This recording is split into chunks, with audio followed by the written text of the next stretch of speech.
Hello student, आज मैं आप लोगों को कैपिटल स्ट्रक्चर पढ़ाने जा रहा हूँ। यानी कैपिटल स्ट्रक्चर या कैपिटल का स्ट्रक्चर यहाँ पर हम लोग डिटरमाइन करेंगे कि किसी भी कंपनी के लिए कौन सा कैपिटल स्ट्रक्चर सबसे बेहतर होगा।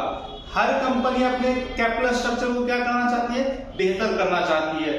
हम हो या कोई और हो, कोई बड़ी कंपनी हो, छोटी कंपनी हो, सब अपने कैपिटल स्ट्रक्चर पर फोकस करती है कि उसका कैपिटल स्ट्रक्चर कैसा होना चाहिए।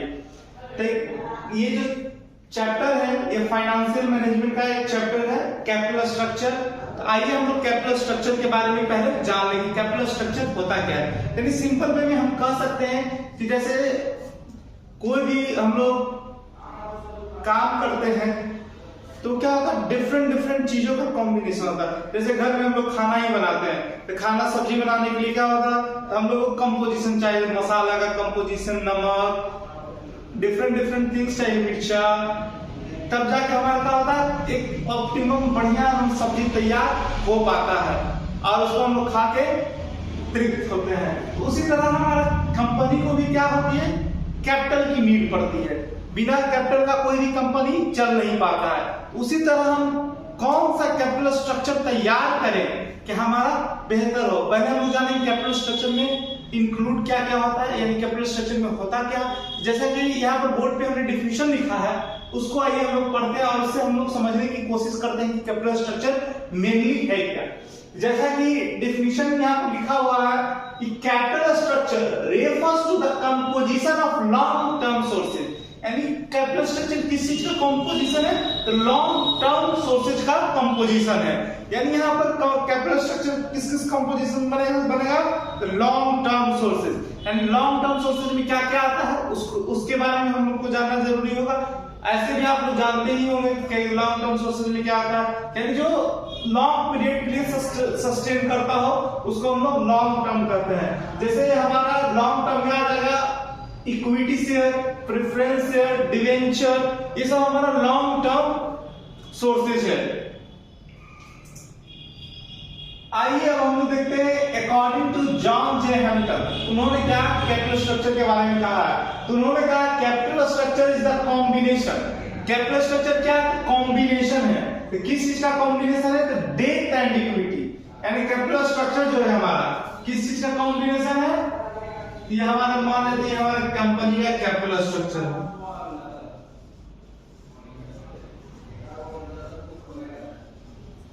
कैपिटल स्ट्रक्चर है, कैपिटल स्ट्रक्चर किस चीज का कॉम्बिनेशन है, तो डेट और इक्विटी। ये हमारा डेट और ये इक्विटी।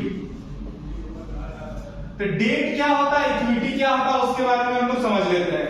तो डेट कहने का मतलब बैंक जो कंपनी जो हुआ लोन लेता है उसको हम लोग डेट कहते हैं। इक्विटी का हो गया, equity is a capital. Equity is a capital. जो कैपिटल हमारा होता है, जो ऑनर के द्वारा या इन्वेस्टर के द्वारा इन्वेस्ट किया जाता है, वो हमारा कैपिटल को इक्विटी बोलते हैं। तो डेट और इक्विटी का कॉम्बिनेशन होता है हमारा कैपिटल स्ट्रक्चर। इक्विटी भी दो तरह का होते हैं, एक प्रेफरेंस, दूसरा इक्विटी। इक्विटी शेयर और प्रेफरेंस शेयर, ये दो सोर्सेस से हम लोग क्या करते हैं, इकट्ठा करते हैं। हमारा डेट में हमारा मेनली डिवेंचर आ जाएगा जो कंपनी इशू करती है। या तो क्या कंपनी इशू करेगी, डेट इशू करेगी या इक्विटी इशू करेगी, या दोनों। यानी क्या क्या इशू कर सकते हैं, अगर हम सोचे तो कंपनी चाहेगी कि एक बार में हम क्या करें, हमको कैपिटल स्ट्रक्चर की जरूरत है तो हम प्रेफरेंस शेयर इशू कर दें। उसको लगा कि नहीं प्रेफरेंस शेयर अच्छा नहीं रहेगा हमारे कंपनी के लिए, तो इक्विटी शेयर इशू कर देगा। वो सोचा कि चलो ये दोनों भी नहीं है, हमारा जो सिक्योर्ड डिवेंचर है तो डिवेंचर इशू कर देगा। हो सके इक्विटी एंड प्रेफरेंस इशू कर दे, इक्विटी, प्रेफरेंस एंड डिवेंचर ये तीनों मिलकर इशू कर दे। यानी बेहतर कंपोजिशन तैयार करना, यानी ये तीनों का जो मिश्रण है, डिवेंचर, प्रेफरेंस और इक्विटी, ये तीनों का मिश्रण एक हमको क्या देगा, बढ़िया कैपिटल स्ट्रक्चर है। कैपिटल स्ट्रक्चर ये तीनों का कॉम्बिनेशन हो गया, लेकिन इन तीनों में से क्या करना है हम लोगों को, एक ऑप्टिमम कैपिटल स्ट्रक्चर तैयार करना है कि जो कंपनी के लिए बेस्ट एंड सुटेबल हो। जैसा कि यहां पर हम लोग देख सकते हैं कि कंपनी तो फंड तो इकट्ठा कर लेगी, लेकिन उसका ऑप्टिमम कैसे निकालेगी, यानी ऑप्टिमम शेयर के लिए ऑप्टिमम कैपिटल, एक एग्जांपल से समझते हैं कि कंपनी कैसे एक ऑप्टिमम कैपिटल स्ट्रक्चर तैयार कर सकती है।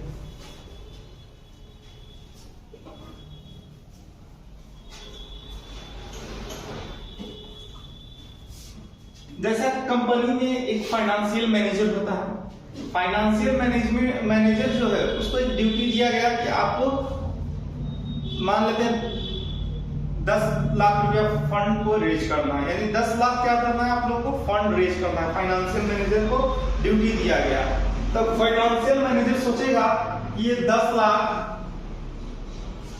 किस किस सोर्सेस से आ सकते हैं।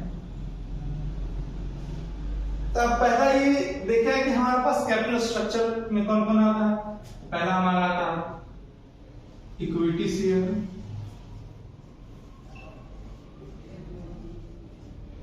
सेकेंड प्रेफरेंस शेयर,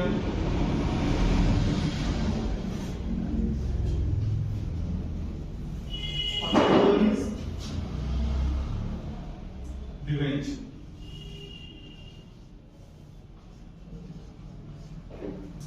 यानी जो हमारा फाइनेंस मैनेजर है,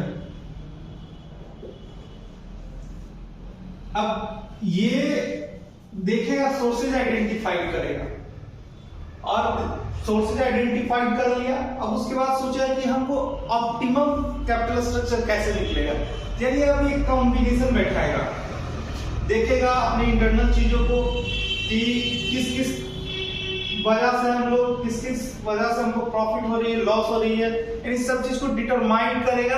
उसके बाद ये अपना क्या करेगा, ऑप्टिमम कैपिटल स्ट्रक्चर तैयार करेगा। यानी तीनों में अब देखेगा कि हमको यहाँ से क्या प्रॉफिट और लॉस होगी, यहाँ से क्या प्रॉफिट और लॉस, यहाँ से क्या प्रॉफिट और लॉस, यानी सब में ये रिस्क कैलकुलेशन करेगा कि हमारा कौन सा कम रिस्क रहेगा। तीनों का कंपोजिशन देखें, पहले तो ये सोचेगा कि हम तो ये ले लें, पूरा इसी से कर लें, पूरा डिवेंचर इशू करके हम कैपिटल मंगवा लें, फिर क्या है कि हम इक्विटी और प्रेफरेंशियल इशू करें, हो सके उसको लगा कि नहीं तीनों का कंपोजिशन मेरे लिए बेहतर होगा। यानी ये जो स्ट्रक्चर तैयार करेगा, इस तरह से स्ट्रक्चर तैयार कर सकता है। पहला फाइनेंस मैनेजर क्या है कि हम टोटल इक्विटी ही ले लें, सेकंड में क्या है कि हम इक्विटी एंड प्रेफरेंस रख लें,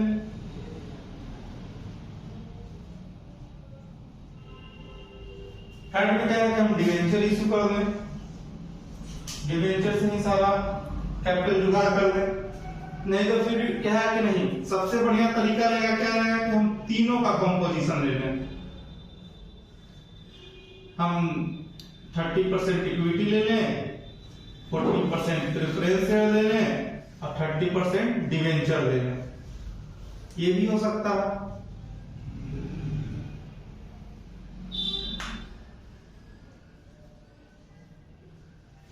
यानी ये चॉइस पे डिपेंड करता है कि अब ये सब में से वो देखेगा कि मेरा ऑप्टिमम कैपिटल स्ट्रक्चर किसे मिलेगा, उसी को क्या करेगा, चूज करेगा, और अपने जो प्रमोटर है कंपनी के सीईओ हैं उनको ये सजेस्ट करेगा कि इसके थ्रू हम लोग क्या कर ले कि कैपिटल का कॉम्बिनेशन करके कैपिटल कंपनी में इकट्ठा कर ले। यानी बेसिकली हम कह सकते हैं कि जो कैपिटल स्ट्रक्चर है, जो फाइनेंस मैनेजर जो कैपिटल स्ट्रक्चर तैयार करके देता है और वो कंपनी के लिए बेस्ट सूटेबल कैसे हो उसके बारे में बताता है। आइए हम लोग आगे बढ़ते हैं, देखते हैं कि ऑप्टिमम कैपिटल स्ट्रक्चर के लिए क्या क्या रिक्वायरमेंट होती है।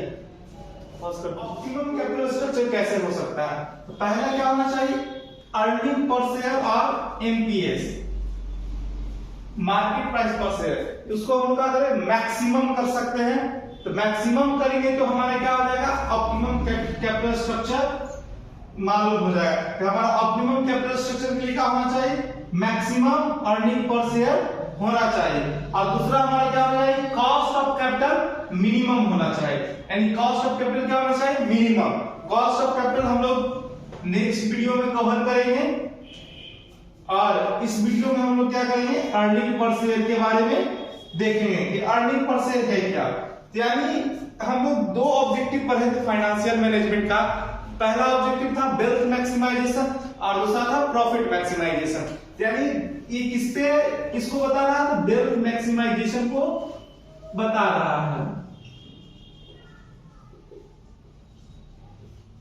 ये हमारा कौन सा अप्रोच है, तो वेल्थ मैक्सिमाइजेशन। यानी अर्निंग पर शेयर कितना होना चाहिए, हाई होना चाहिए। यानी ये दिखा रहा है कि कंपनी का वेल्थ क्रिएट हो रहा है। तो आइए हम लोग सम्स के थ्रू हम लोग देखेंगे कैसे हम लोग को हाई ईपीएस प्राप्त हो सकता है। यानी दो तीन कैपिटल स्ट्रक्चर का कॉम्बिनेशन लेंगे, उसमें देखेंगे कि हमारा कौन सा ऑप्टिमम कैपिटल स्ट्रक्चर है, यानी कौन सा सबसे बढ़िया हमको अर्निंग पर शेयर दे रहा है। और जिस कैपिटल स्ट्रक्चर का सबसे ज्यादा अर्निंग पर शेयर होगा उसको हम लोग क्या करेंगे, एक्सेप्ट करेंगे, और बाकी सबको हम लोग रिजेक्ट करेंगे।